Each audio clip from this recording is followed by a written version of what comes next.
This is Now We're Here. I'm Damon Lester. Today I'm talking with Kerri Wise, Chief Marketing Officer at AutoFi and President of WOCAN, Woman of Color Automotive Network. Kerri Wise, how are you today? Good. I'm excited to be on your show. Yeah, thank you for taking the time to speak with me. And I've been on your podcast several times, but now you're on mine, so this is going to be a good chat. I'm in the hot seat. Yeah, this is the cool seat, not the Cool hot seat. Yeah, this is the hot seat. So let's start off, Kerri. Just where you're from. Let's give some background information on where you're from and what you're doing now. Yeah, absolutely. And where I'm from professionally, I'm assuming you mean. Yes. Okay. All right. So yeah, I know where you're from. You know where I'm from. So I am currently the Chief Marketing Officer for AutoFi. As a side gig, I run a nonprofit Women of Color Automotive Network. I'm a founder and president of that organization. I spent the last 25 years in automotive, starting my career at J.D. Power and Associates in marketing research, working with OEMs and dealers from a customer satisfaction standpoint and research. And then I moved to tech. So I spent years at Edmunds.com, TrueCar, and then eventually at AutoFi. But my entire career, I've been working with OEM and dealer clients. And so I originally met you when you were speaking at a conference with your former employer. And I'm like, you nailed us. I got to figure out who she is. I got to get her to come speak at NAMAD. And that's when we first really interacted then when I asked you to come speak at NAMAD a couple of years ago. And so one, I wanted to thank you for that. And ever since then, you and I have stayed in touch and became friends. But we're going to touch on AutoFi because AutoFi during COVID and the digital realm or paperless and you can't touch anyone, that was the tool for how people were able to purchase a vehicle back then. And so can you go through the AutoFi platform? How does it work? Dealership side as well as how it's convenient for the customer. Absolutely. So AutoFi was a pioneer in digital retailing. If you think about the companies that kind of came out with digital retailing, enabling dealers to really more own that point of sale on their website and the showroom, that was about 2016. But to your point, 2020 is when things got real. Because if a dealer was dabbling in digital retailing before that, they were fully invested when COVID happened and they had to sell cars online. And so if you look at AutoFi had significant growth in 2020 because every dealer needed it. And so when you think about what AutoFi does, the bread and butter is this digital retailing experience that enables a customer to calculate a payment, get a trade value, fill out a credit app, and get approved. And I think, the reality is that from a customer standpoint, they want to do some things at home before they go into the showroom. I think the dream of digital retail and some of the pundits and what they said was that this is going to be like, they're going to buy cars online. And that's not what happened, right? The majority of customers will do some things to save themselves time at home. And then hopefully when they get into the dealership, it's an expedited experience once they're in the store. And so AutoFi had been at the helm and the front lines of this digital retailing experience. And what really set us apart relative to the other DR companies at the time is that we were very centered on finance. Our strength was the finance piece of it. We know that a customer can't transact without finance, right? Getting pre-qualified, filling out a credit app, being approved, like those were the things that we were stronger than others at, and we really excelled at. And now we're in a new frontier, which is the showroom, like enabling our salespeople, our managers to be more efficient in the showroom with those same digital tools that we're giving consumers, but putting it in the hands of your team. So you are really, you and AutoFi have really been the pioneers and the leaders in this DR realm. And to the point where during COVID, other OEMs created their own DR realm, right? And this time we had buy at home. There's some other ones that are out there, but you all pretty much led the way during that time to make sure that we're here soup to nuts, to your point, financing. And it made convenient. It was a convenient tool for customers. It was convenient for the dealers as people couldn't come into the showroom during that time or very limited access to the showroom to be able to purchase their vehicle. some of the challenges, I think, even from what I know and have experienced, is you touched on the financing, but then it comes this stopping point in the process where, oh, I got to give my social security number. Do I Yes. really want to do it? So how have you seen and how have you guys adapted and overcame on how do you get the customer to feel comfortable to do that?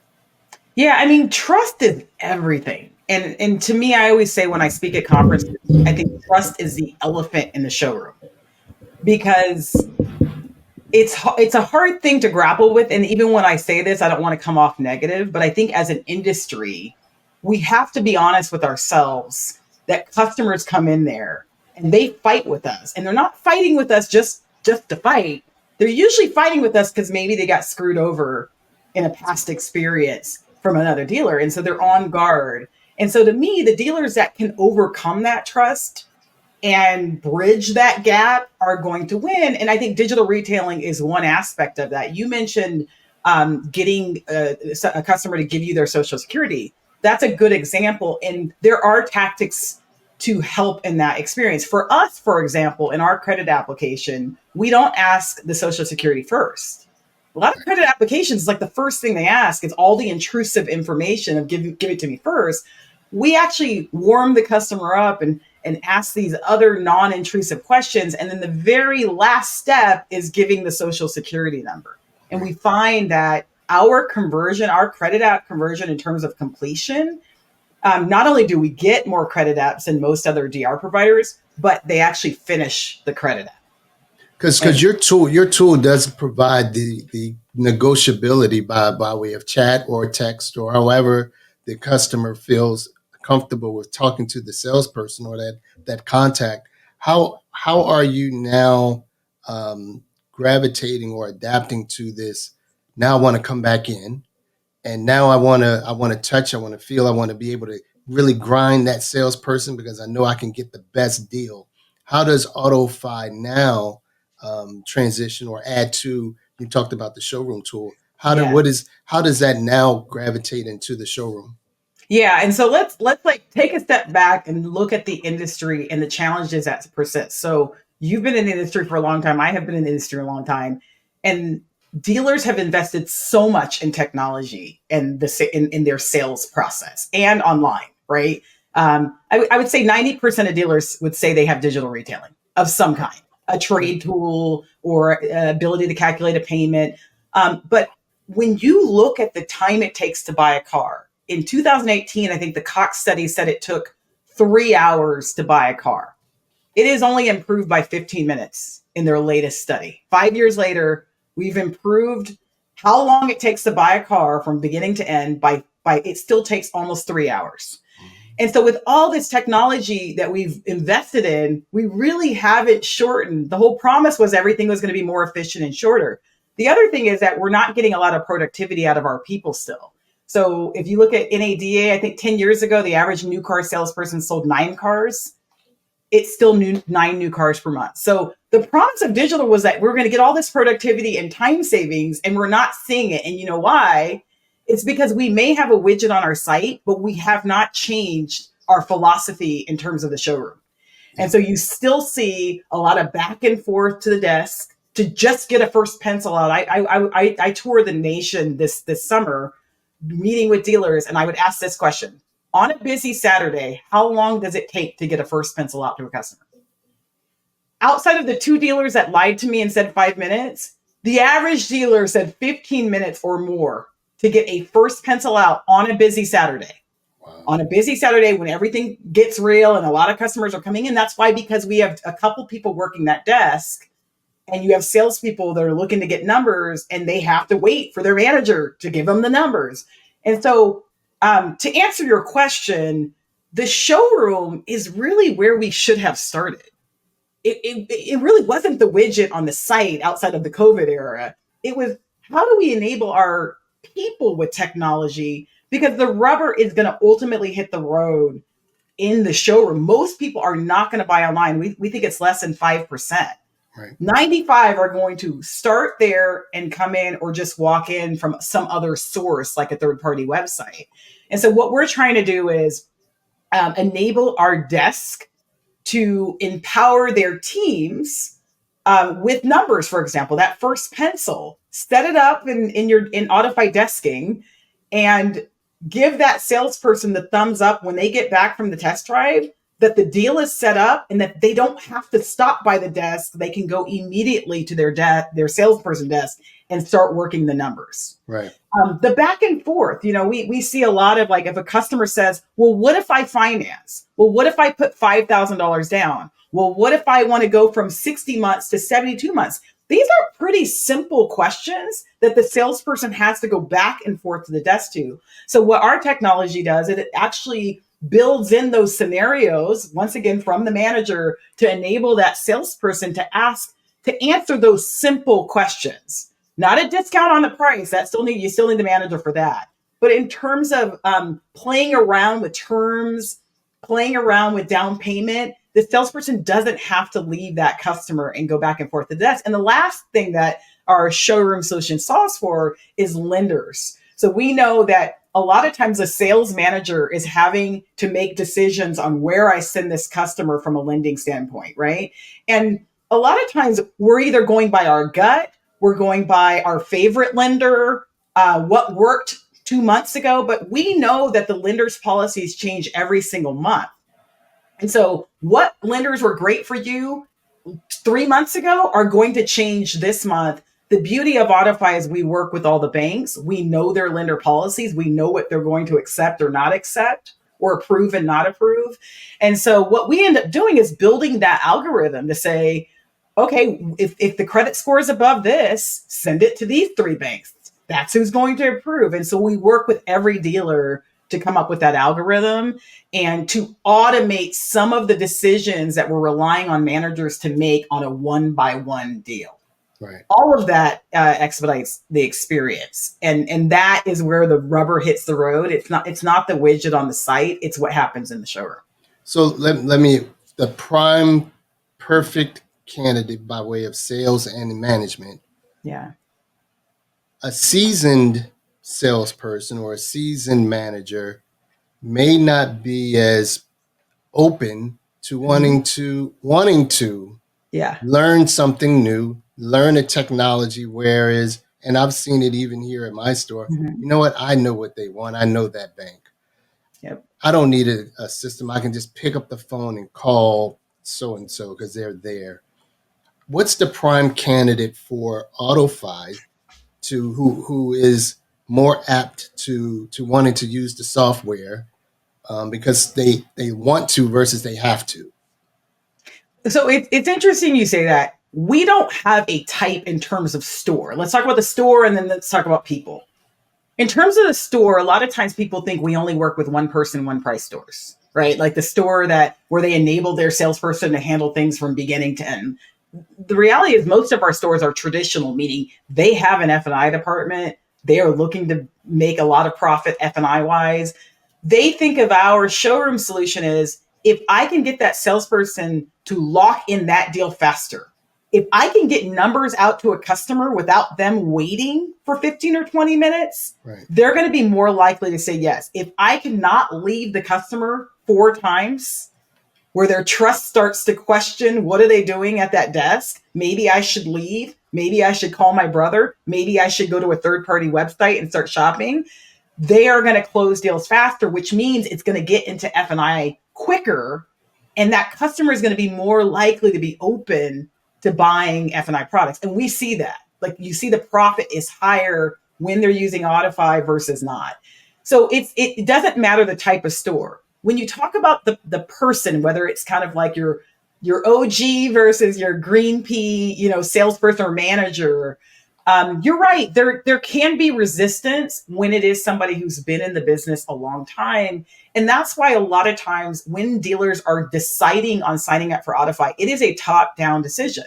They have to get buy-in, of course. They want to get buy-in from their people, but it has to start with somebody like the dealer principal or the GM that say, we want to offer a differentiated experience that's different than everybody else. And this is what we're going to do. And then it's our job as AutoFi to go in that store and show them show them, help. We have our change managers that will actually sell cars side by side with that manager. And a lot of times that's critical. They have to spend a week with that manager, maybe 2 weeks with that manager, helping them see that we're actually not taking away their decision making.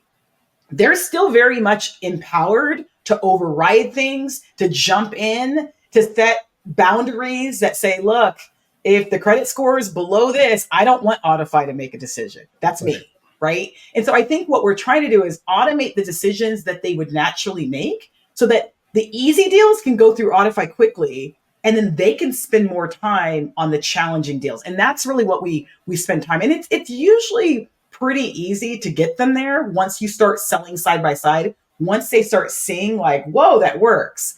The other end of the spectrum are the green peas. And to me, if I'm a dealer in 2024, 2025, that's what I would be more worried about. Because getting good talent, as you know, as a dealer, I don't have to tell you, is hard from what I hear on the streets. Like, it's not like, right? There's not like a line of people that are like these amazing people that are like, my number one dream is to work in dealer. We all kind of fall into automotive. Like, we all kind of fall into it. And so what we find is that through this technology, it actually ramps up a green pea faster. Think about your kids or these 20-year-olds, these Gen Zers. They have never, ever worked with paper and pen. That's right. And we are asking them, we are arming them with paper and pen. And we're saying, listen here, Gen Zer, go out there, and here's my printout from the DMS, and go out there and close that customer. And they've never worked with it. They're digital natives. And so we find that they're actually more comfortable in AutoFi software. They're more comfortable talking numbers. They're more comfortable being able to answer questions than they ever are with a printout from the manager and a pen. That's right. More than, because what I learned when we had the outage this summer is that a lot of folks and their handwriting and penmanship is absolutely horrible. So it's hard, right? So we got so dependent on these because it will self-correct your spelling. You saw a little red squiggly line. It became a tool for us of comfortability because I know this thing will give me the right answer. And so to your point, the ideal person is typically like the Apple Stores type person, right? That is not afraid of tech, that has a great personality, because still within this industry, your personality does sell. And with your product and with AutoFi product, as it has evolved, where do you see it going forward? Because convenience matters. Your time matters even more now. Mm-hmm. So because we're all in a rush, I'll pick the car, get it done, I'll be back. Is that what you're seeing within your technology, that is continuously evolving into something that is being more frictionless, even in person, because you have to be prepared? Yeah, I mean, I think let's talk about trust again. I think as an industry, we have to put ourselves in the consumer's shoes and understand their perceptions of what they think is happening. Once again, let's go back to that scenario. We come back from the test drive. You sit me down, you go to the desk, I'm waiting here for 15 minutes. I'm being nice. It's 30 minutes in certain stores. It depends on that volume. So I'm sitting here. What am I doing? We're psychologically programming that customer to question whether they should buy a car today, right? I have my phone. I'm on third-party websites. I'm calling people. Should I have gotten approved before I came in here? I should have went to my credit union. We're giving them time to actually question themselves and the deal, because they're already nervous coming in. I think the back and forth, what's happening? Why can't the salesperson just answer my question? And so I think a lot of this comes down to trust. It's why the experience takes so long. It's why there's so much friction, is we're inadvertently, through our process that has been around for a long time, adding we're causing that customer to question. I don't see consumers moving to completely buying online for a long time. I think that the most consumers are going to want to touch and feel. They're going to want to touch and feel. But they do want a better experience, absolutely. And they want their questions to be answered. They don't necessarily want the lowest price. And so what I'm hoping for, I'm optimistic that as an industry, we'll start dissecting more in the showroom, just like we've been investing so much in the digital experience. Yeah. And I to your point, I think the times of having to, people like to really touch, and we can't forget the benefit of buying a car, because that's the point of buying the car, is to get in there, turn that radio up, see how cool you look in it, Yeah. do a selfie, do all of those things that we like to brag or show off and things like that. But your tool, although it continuously evolving, it did still bring back the tradition of buying a car, and then that's one of the beautiful things about it. Yeah, I think one of the things that I should have mentioned too is that I keep on talking about trust, but a lot of trust is, we talk about transparency. It's like an overused term, like be transparent, give them information. I think what I see our tool is doing is it's lowering the defenses of the customer because they feel like they're more involved. There's kind of a perception of control in some Right. ways, that I can say, I can ask you a question like, what if I want to put this much down? And you can tell me right away. I'm involved in some ways in like a collaborative deal process. But the other thing I want to point out is, as an industry, we don't give the customer a lot of choices. And what I mean is that I go and get a price from the desk and I come back and I say, here's the price. Yes or no. Oh, you don't like that? Let me go talk to the manager. Here's another price. So we give them these kind of these binary decisions. It's yes or no, or I got you approved for a loan. Here it is. And what we find, and what actually, if you look in all the research, 3 choices is what usually causes most people to make decisions. That's why we have small, medium, and large when we go to a fast food restaurant. 3 choices is kind of the magic number. And so we find it in our experience. Not only are they involved in their own destiny in terms of term and down payment, whether they finance or lease, but even from a lender standpoint, when we present back these instant lender offers, which is kind of our bread and butter, we show them up to 3.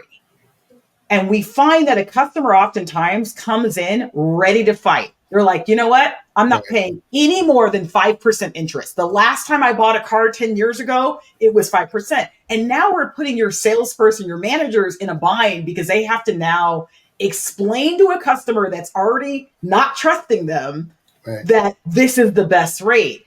When the lender offers come up automatically, and we're doing it through AutoFi, and we're filling out that credit app, and it's coming up automatically, by the way, with your markup still. Right. The customer's looking at those 3 lender offers, and let's say the lowest is 10%, it's 12%, and 14%. A lot of times they'll choose the 10%, even though they came in saying, I'm not paying more than 5.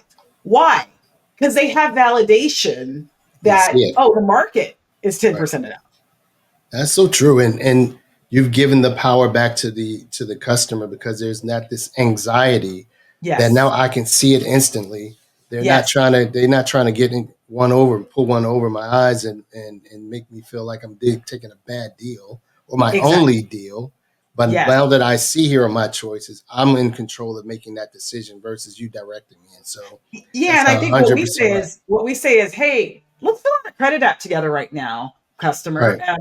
When we send this off, we work with all the banks, and they're going to compete for your business, and we're going to return back up to 3 offers from the banks that you trust. And so now it's like, I'm seeing 3 logos from banks. We don't want them to think it's the manager that came up with this. This is what the banks are competing for your business. It takes away also that, hey, I should have went to my credit union. I should have done it myself. It's like, no problem. We work with all the banks. Right. And so I think, to me, those are the small nuances of, I work with a lot of dealers who are like, we do that. Yeah, we do send it off. We send it off to Dealer Track and Route 1, and we get the banks, and we already do that. It's like, yeah, you do that, but you're doing it behind the scenes. And it's that small nuance of, no, involving them with controls, though. We're not going to let that salesperson discount the car, for example. Yeah. We're not going to let that salesperson throw any value they want on the trade. Like, there's still some parameters that the technology allows you to control for, so they're not coloring outside the lines. I think to summarize it with AutoFi, you're letting the customer make the decision, but using technology to guide it. Yeah. The salesperson's role is to sell, but also just lead. But the customer has the ultimate decision and the power on payment, bank, accessories, all of that type stuff. And so that's probably one. I've worked with Yeah. AutoFi, and it's a great tool. And just getting people to comfortable to Yes. wanting to use it, and embracing the technology is key, and because it's not going away. Right. Customers want more control, more Yep. transparency, more trust, and so I think that you have the secret sauce and have been leading in this secret sauce outside of any other OEM's digital retailing Hmm. platform, because the OEM was trying to make you use theirs, where the dealer is voluntarily electing to use AutoFi versus Yes. having to use AutoFi. And so you and your company have done a great job, and you being the spokesperson and all, you can sell anything. So I it's promise I'm not selling snake oil. no, you're not selling snake oil, but you have that trust, right? And anyone that has ever heard you speak, and you can hear you being as passionate as you are about this, so you believe it, you believe in it, and people will believe in anyone that believes in anything. But you are awesome with your public speaking and getting people ramped up and making them think, I didn't think about it like that. And so Yeah, absolutely. Yeah, kudos to you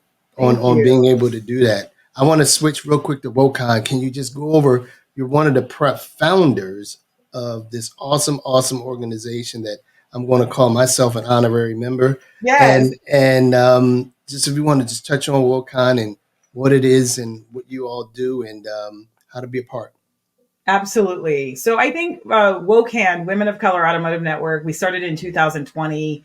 I had been in the business at that time, maybe for 20 so years or so at that time, and had made it to, I think I was a VP at the time. And I never saw myself, right? So, like, Right. I'd go to conferences and I'd speak, and I'd never ever see a Black woman. Rarely, maybe at NAMAD, but outside of that, rarely would I see a Black woman on stage at the conferences, even just the attendees. There wouldn't be That's right. many of us at like a C-suite level.